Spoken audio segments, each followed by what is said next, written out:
Please do not worry, as we will take over the $3 million inheritance and the apartment buildings left by your father. Kathy, my brother's wife, declared confidently. Filled with joy, or so it seemed, she smiled in front of the portrait of my father, who had passed away. She looked like the embodiment of evil. However, she was under a grave misunderstanding. Until that misunderstanding was cleared, I would patiently endure. I couldn't let all that my father left fall into the hands of such a person. My name is Sarah.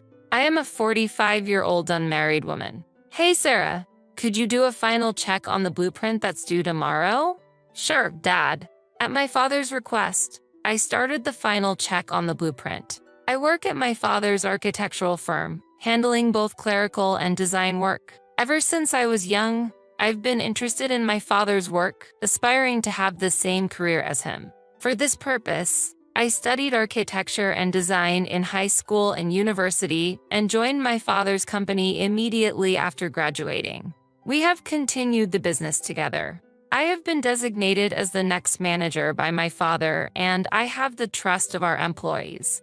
I have an older brother who is 5 years older than me and a liberal arts major, but he has no interest in design and is unlikely to be involved in the management or operation of the company in the future, so I am not particularly worried about the succession of the business. It is a small company with about 15 employees that my father took over from my grandfather. I intend to cherish and grow this company from then on. That's my resolution. Dad, I've finished all my work. I'll head home and start preparing dinner. Thank you, and good job for today. My father normally insists that employees leave on time unless there is a special situation. On that day, as 6 p.m. approached, most of the staff had already left for home, and only my father and I remained in the office. He always said a manager should work diligently and not slack off, and he would work late into the night every day. I have respected my father for many years for this. However, he was turning 75 that year. He was not young anymore, and I wished he would avoid overworking. Upon arriving home, the house was pitch black. My mother had died in an accident when I was in my 20s, and now it's just my father and I. As I turned on the light and was about to start preparing dinner, I heard the door opening. "Oh, Sarah, are you here?" It was the voice of Kathy, my brother's wife. I wondered what she needed at dinner time. "What brings you here so late?" "I don't care about you." "Where's your dad?" I honestly couldn't feel any affection from Kathy's harsh words. It seemed she hasn't had very good feelings toward me since before she married my brother. "Don't depend on your parents and live a sloppy life. Don't expect to rely on us when you get older," she would often say. I live independently without relying on my father and have no intention of asking my brother and his wife for help in my old age. But arguing is pointless. No matter what I say, she doesn't listen. She continued her barrage of words. "Claiming you're not dependent while you have a job thanks to your father's business? You can't predict the future as you age. You should save up for retirement early." She would always criticize me at every opportunity. After speaking with her, I realized that talking to someone who harbors ill feelings toward me is meaningless. Since then, I've tried to avoid her as much as possible. My brother got married in his 40s, so they don't have children. Yet, she had the audacity to tell me, being unable to have even one child, "You're a burden to society." That statement applies to her as well, but I never said it out loud. That's because my brother told me Kathy once had an illness and can't have children because of that. So, please avoid that topic. I know there's a difference between a person who can't have children even though he or she wants it and a person who can wish for it but decided not to. But still, I couldn't comprehend what made my brother decide to marry her. Around that time, question marks seemed to be floating above my head all the time. Oh, how I detested them. "So, when will your dad be returning home?" "Dad will likely be home late tonight. He said he would stop by the apartment first." That apartment, huh?" Kathy said with a sly smile. "That apartment was originally passed down from my grandfather to my father. While we no longer owned it, Dad still cherished it as a property I received from my dad and regularly checked on it. He even actively did the cleaning and weeding that the property management company usually handled, apparently to the residents' delight. Hearing that Dad wouldn't be back soon, Kathy quickly gathered her things and began to prepare to leave. What could her true purpose be? Make sure you tell your dad that I came to check on him. Don't forget. After giving me these instructions, Kathy looked around the house, then left. Dad, Kathy came over. I wonder what she wanted. I don't know. She came over when I was alone before, but she just sat there and didn't really do anything. Honestly, I'm glad I wasn't home, my father said with a wry smile. Neither Dad nor I could grasp her true intentions. Well, she is a bit odd, so maybe her motives are incomprehensible to us normal folks. But I don't mind it much. Sarah, dinner was delicious today as well. I'm always grateful, Father said with more gratitude than usual. What's with you all of a sudden? It feels weird. I joked, and my father laughed shyly. You've become so reliable, Sarah. Maybe it's about time for me to retire. What are you talking about? I still have so much to learn from you, Dad. Is that so? Well, I guess I'll take a bath and head to bed. Good night. Good night. A week later, he suddenly collapsed at work. At the time, I was in a meeting at a client's office and received an urgent call from a colleague. Sarah, the boss. My father, unconscious, was rushed to the hospital. I immediately wrapped up my work and headed to the hospital, called my brother right away, and then contacted Kathy. My brother promised to come to the hospital quickly, but Kathy's response was, do I need to go there? You're there, aren't you, Sarah? What? To have such a reaction when your father-in-law is in critical condition. However, it was pointless to argue now. I tried to remain calm and persuade her. Actually, Dad's condition is quite critical. At least come to say goodbye. You used to visit my father often, didn't you? But an unexpected response came back. Yeah, I was just trying to be in his good books, hoping to get some information about the inheritance. Hearing Kathy say that so nonchalantly, I was speechless. I'm not good with hospitals. And if there's a funeral, I need to get my hair and nails done. I don't have time to go to the hospital. Her utterly impossible attitude was brimming with vitality. This person is simply no good. Understood, then never mind. I couldn't contain my anger and raised my voice. I hoped this outrage would make her reflect, even if just a little. But the response that came back was this: contact me after he passes away. I'm busy too. Her dismissive tone increased my anger toward her. She was more than just an unpleasant person. Being legally recognized as family, as sisters with such a person, was unbearable. 2 hours after that call, my father passed away quietly. He was 75 years old. We immediately began arranging the wake and the funeral. There wasn't even time for the family to mourn due to the rush of various preparations. Despite this, my brother, who should be fulfilling his duty as the chief mourner, seemed emotionally detached. Sarah, did Dad have any special illness? His passing seemed so sudden. What exactly does the chief mourner do? Do you know? Wait, I have to give a speech. That's such a hassle. At 50 years old, my brother was failing to fulfill his role as the chief mourner. I was angered by his nonchalant remarks, but I was even more astonished by Kathy's attitude. Why should I, as the wife of the eldest son, have to step forward? I hate troublesome things. You do it.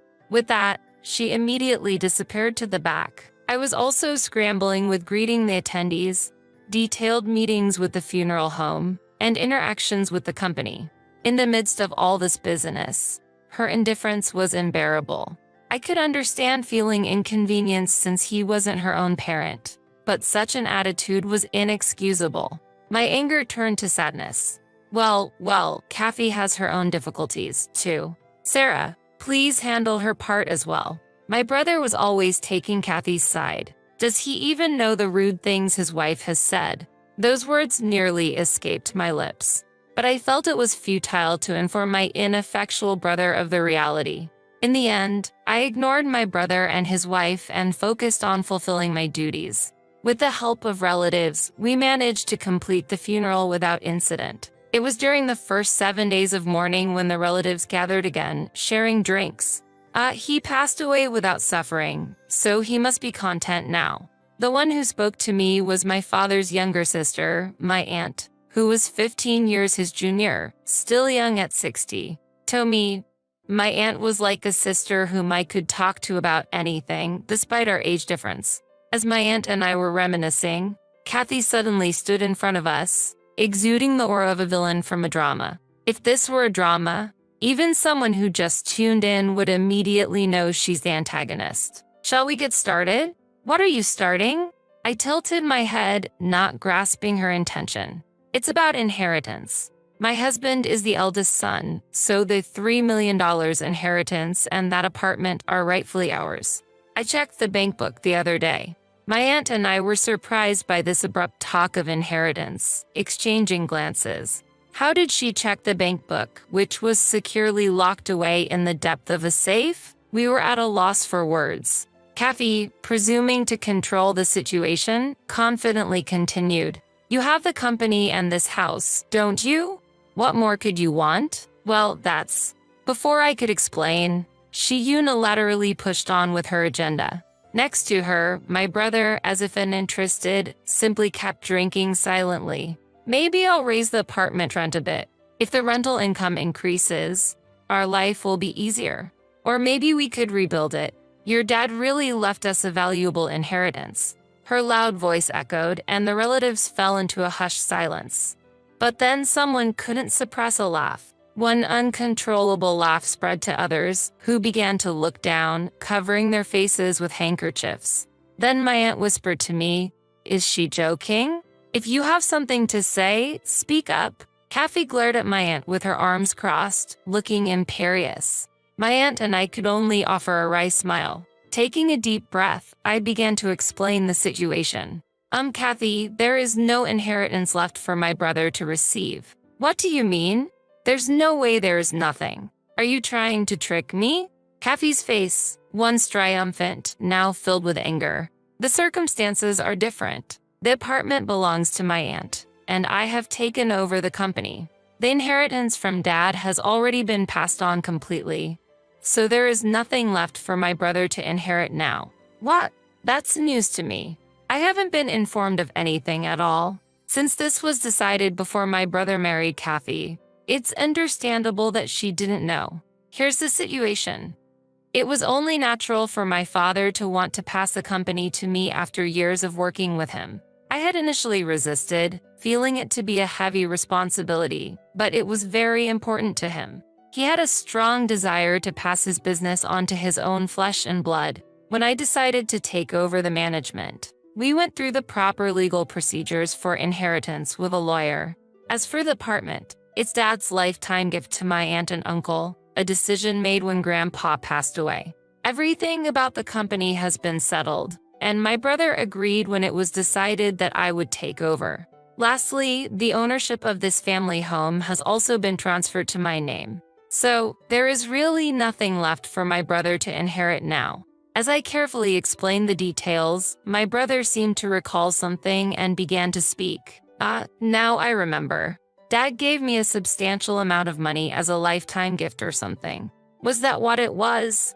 I got a lot of money all at once and just spent it without much thought. Ahaha. Indeed, my brother used to spend quite lavishly when he was single. He would travel overseas more than 3 times a year, his taste in brands significantly upgraded, and it seemed he would change cars several times a year. So the apartment is in Andy's name. I always thought I would inherit it. My brother must have conveyed such information to Kathy without verifying it. Unaware of the true circumstances of the money he received amounting to nearly $1 million, he had spent almost all of it without a second thought. This was easy to imagine. So what about the bank book with the $3 million in it? That's an old bank book from the company that's no longer in use. But why do you ask? It should have been stored in the safe. That old safe. Perhaps it had been opened with a thin tool of some sort. If so, that would be quite a feat. My aunt frowned and stared at Kathy. At that moment, my brother murmured quietly, "Did Dad hate me?" "What?" I let out an exasperated voice at his unexpected remark. "Because it's just Sarah who gets the special treatment. I've already spent all my money and I have none left. You'll have the house and the company." To such a childish remark, my aunt stood up. "You're an adult now. Why would you say such things? Do you know how hard Sarah worked to take over the company?" "Auntie." My aunt understood the struggles and efforts I had gone through, knowing that my decision to take over the company was not made lightly.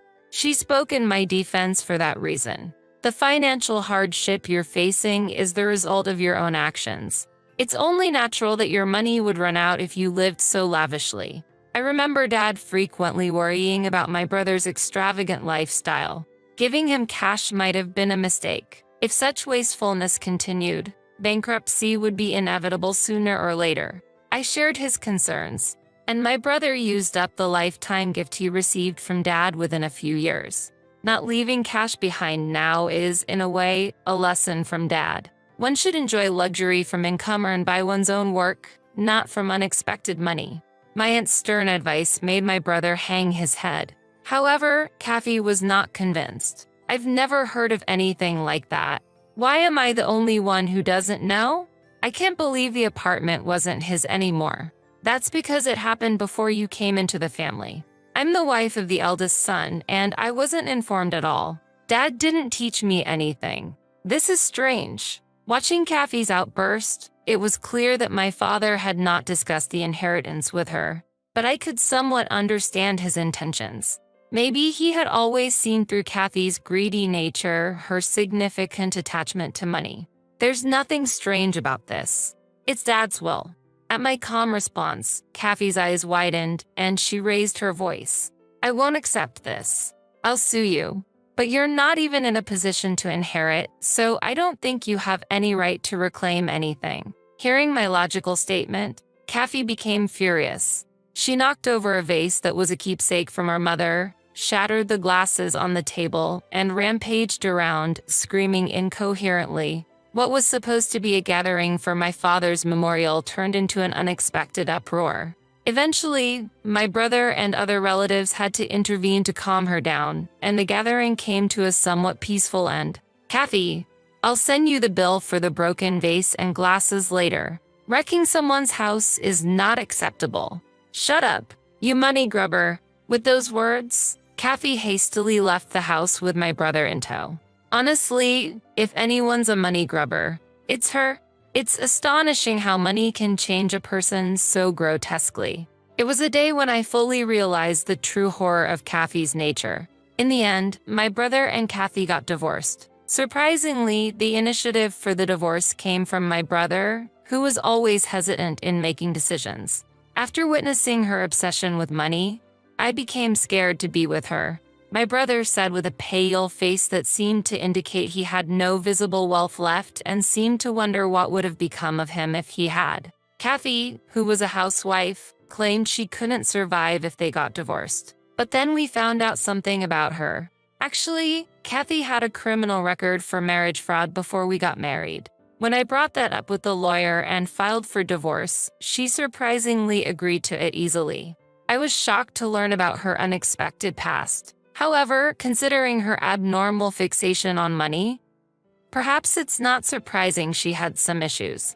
To be honest, I'm relieved that the family ties with such a person have been severed. Yet, I can't help but worry about my brother's lack of judgment. As his sister, I feel concerned. "Sarah, I mean boss, you have a visitor." I stood up at the call from an employee. "There's no need to start calling me boss." I still feel a bit embarrassed by the title, but I am also aware of the grave responsibility I hold to protect this company and its employees. The CEO is the boss. Right, boss? We're all looking forward to the next payday. I can't help but smile at another employee's joke. You all really love your jokes. I'm happy to be recognized as their leader. Dad, I swear I will protect this company. With that resolve in my heart, I hand my business card, printed with President and CEO, to the visitor.